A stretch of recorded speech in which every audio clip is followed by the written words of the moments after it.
সিরিয়ার দক্ষিণাঞ্চলে সাম্প্রদায়িক সহিংসতায় এখন পর্যন্ত অন্তত ৫৯৪ জন নিহত হয়েছে বলে জানিয়েছে ব্রিটেন ভিত্তিক পর্যবেক্ষণ সংস্থা Syrian observatory of human rights. তাদের তথ্য মতে দ্রুজ ধর্মীয় সংখ্যালঘুর ৩ শতাধিক সদস্য নিহত হয়েছেন। এদিকে ইউনাইটেড আমিরাতের কাছে অত্যাধুনিক আমেরিকান প্রযুক্তি বিক্রি নিয়ে উদ্বিগ্ন ওয়াশিংটন। ইউএই বারবার আবেদন করেও প্রযুক্তি জায়ান্ট এনভিডিয়ার এআই চিপ কিনতে পারছে না। সিরিয়ার দক্ষিণাঞ্চলে সম্প্রতি ছড়িয়ে পড়া সহিংসতায় এখন পর্যন্ত প্রায় ৫৯৪ জনের প্রাণহানি ঘটেছে। এই সংঘাত সাম্প্রদায়িক রূপ নিয়েছে বলে জানিয়েছে ব্রিটেন ভিত্তিক পর্যবেক্ষক সংস্থা Syrian observatory of human rights. তাদের তথ্য মতে দ্রুজ ধর্মীয় সংখ্যালঘুর ৩ শতাধিক সদস্য নিহত হয়েছেন। এর মধ্যে ১৪৬ যোদ্ধা ও ১৫৪ বেসামরিক নাগরিক রয়েছেন, যাদের ৮৩ জনকে সিরিয়া সরকার মৃত্যুদণ্ড দিয়েছে বলে অভিযোগ উঠেছে। অন্যদিকে কমপক্ষে ২৫৭ সরকারি কর্মী ও ১৮ বেদুইন যোদ্ধা নিহত হয়েছেন। এছাড়া ৩ বেদুইন বেসামরিক নাগরিক দ্রুজ যোদ্ধাদের হাতে নিহত হয়েছেন। এদিকে ইউনাইটেড আরব আমিরাতের কাছে অত্যাধুনিক আমেরিকান প্রযুক্তি বিক্রি নিয়ে উদ্বিগ্ন ওয়াশিংটন।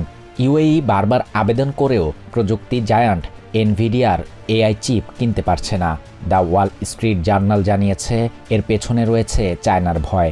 গত মে মাসে প্রেসিডেন্ট ডোনাল্ড ট্রাম্প আমিরাত সফরকালে দেশটিকে এআই প্রযুক্তিতে এগিয়ে নেওয়ার ব্যাপারে বেশ কিছু চুক্তি হয়। তবে এখন আমিরাতের জাতীয় নিরাপত্তা উপদেষ্টা শেখ তাহনুন বিন জায়েদ আল নাহিয়ানের কোম্পানির কাছে এআই চিপ বিক্রির অনুমোদন দিচ্ছে না আমেরিকার কর্মকর্তারা।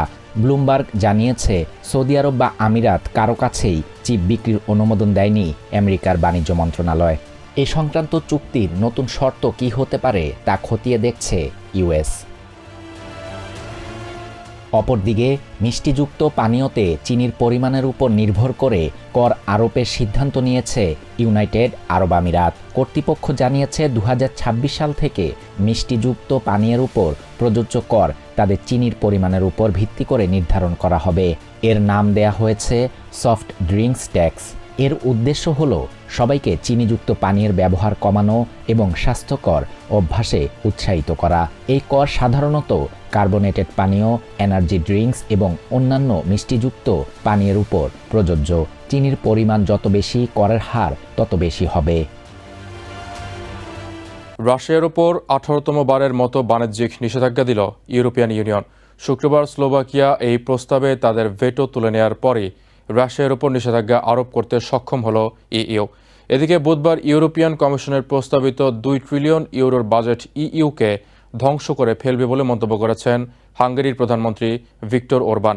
অন্যদিকে ব্রিটেনে স্কুল বাস উল্টে এক শিশু নিহত এবং ২১ জন আহত হয়েছেন। ইউরোপের আরও নানা ঘটনাবলী নিয়ে বিস্তারিত দেখুন প্রতিবেদনে।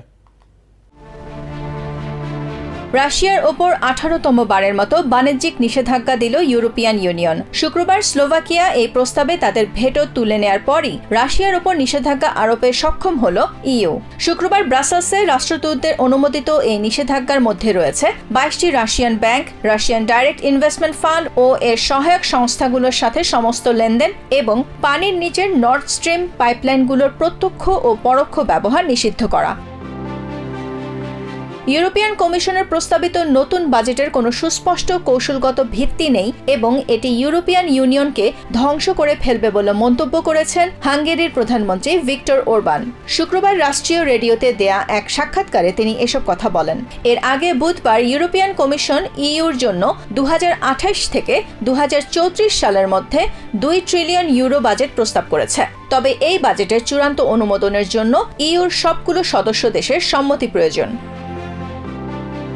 ব্রিটেনের দক্ষিণ পশ্চিমাঞ্চল সামারসেটের এক্সমোর এলাকায় বৃহস্পতিবার স্থানীয় সময় বিকেল ৩টায় একটি স্কুল বাস দুর্ঘটনায় এক শিশু নিহত হয়েছে। মাইনহেড মিডল স্কুলের শিশুদের নিয়ে বাসটি চিড়িয়াখানায় যাবার পথে রাস্তার পাশে উল্টে যায়। বাসটিতে স্কুলের শিক্ষার্থী সহ ৭০ জন যাত্রী ছিল। সামারসেট অ্যাম্বুলেন্স সার্ভিসের ডেপুটি অপারেশন ডিরেক্টর ওয়েন ডার্চ জানান, ঘটনাস্থলে ৩টি হেলিকপ্টার ও ২০টি অ্যাম্বুলেন্স পাঠানো হয়। আহতদের মধ্যে ২১ জনকে হাসপাতালে ভর্তি করা হয়েছে এবং বাকিদের তাৎক্ষণিক চিকিৎসা দেওয়া হয়েছে। বিজ্ঞানীরা ব্রিটেনে নিয়ে আসা 1.5 মিলিয়ন বছরের পুরনো বরফখণ্ড গলিয়ে পৃথিবীর অতীত জলবায়ুর গোপন তথ্য জানার চেষ্টা করছেন। অ্যান্টার্কটিকার গভীর থেকে এই বরফখণ্ডটি সংগ্রহ করা হয়েছে এবং বিশ্বের সবচেয়ে পুরনো বরফ হিসেবে ধরা হচ্ছে। গলানোর পর প্রাচীন ধুলা, আগ্নেয় ছাই ও সামুদ্রিক শৈবাল পাওয়া যাবে, যা বাতাসের গতি, তাপমাত্রা ও সমুদ্রপৃষ্ঠের উচ্চতা জানাতে সাহায্য করবে। গবেষণায় জানা যেতে পারে 800,000 বছরেরও আগে কার্বন ডাই অক্সাইড কতটা ছিল এবং বরফ যুগের পরিবর্তনের রহস্য। বিশ্বখ্যাত স্কাইডাইভার ফেলিক্স বমগার্টনার ইটালির মধ্যাঞ্চলে প্যারাগ্লাইডিং দুর্ঘটনায় মারা গেছেন। বৃহস্পতিবার পোর্তো সান্তো অ্যালপেদিও অঞ্চলে মোটর চালিত প্যারাগ্লাইডারের নিয়ন্ত্রণ হারিয়ে আকাশ থেকে তিনি একটি হোটেলের কাছে ছিটকে পড়ে যান। মৃত্যুর কারণ এখনো পরিষ্কার নয়, তবে ধারণা করা হচ্ছে মাঝ আকাশে তিনি শারীরিক সমস্যায় পড়েছিলেন। 2012 সালে 38 কিলোমিটার উচ্চতা থেকে লাফ দিয়ে শব্দের গতি ভাঙার রেকর্ড গড়েন তিনি। 56 বছর বয়সী ফেলিক্সের দীর্ঘ ক্যারিয়ারের মধ্যে তিনি ইংলিশ চ্যানেল জুড়ে স্কাই ডাইভিং এবং মালয়েশিয়ার পেট্রোনাস টাওয়ার থেকে প্যারাসুট নিয়ে লাফিয়ে পড়েছেন।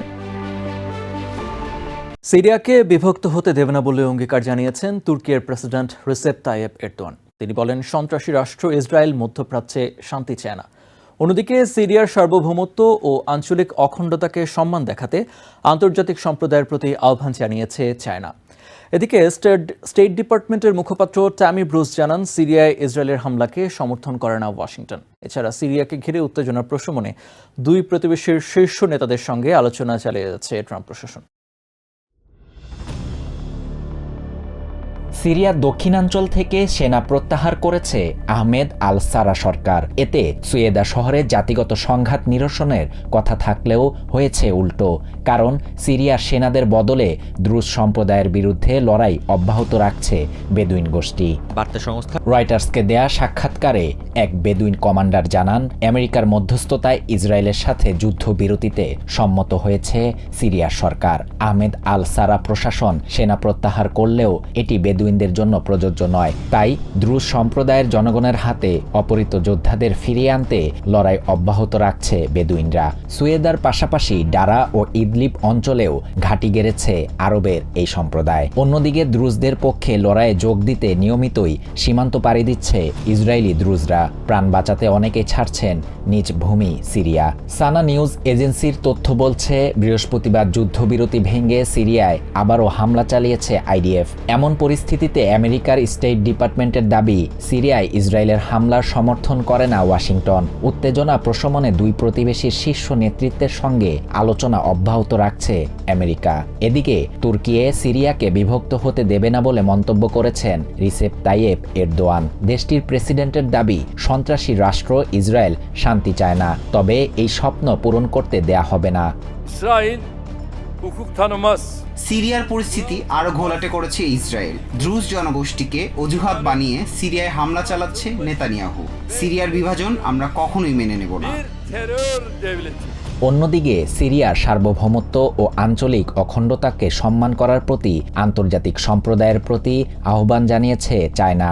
中方坚决反对 সিরিয়ার সার্বভৌমত্ব ও আঞ্চলিক অখণ্ডতাকে সম্মান করা উচিত। বিশেষ করে মধ্যপ্রাচ্যের বর্তমান পরিস্থিতিতে এই পদক্ষেপ গ্রহণের বিকল্প নেই। এটি করা না হলে উত্তেজনা আরও বাড়বে। 共同维护地区的安全稳定。 সিরিয়ায় ইসরায়েলের বোমা হামলা দেশটির সার্বভৌমত্বের ওপর আঘাত উল্লেখ করে নিন্দা জানিয়েছেন কাতারের আমির। যুদ্ধ বিধ্বস্ত দেশটিতে অবিলম্বে হামলা বন্ধের আহ্বান জানিয়েছেন তিনি।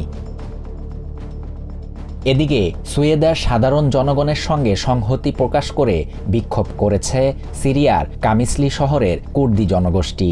সংঘাত নিরসনে সরকারকে পদক্ষেপ নিতে আহ্বান জানান বিক্ষোভকারীরা।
নিউ ইয়র্ক থেকে সম্প্রচারিত TVN 24 টেলিভিশন বিশ্বজুড়ে বাঙালির কণ্ঠস্বর।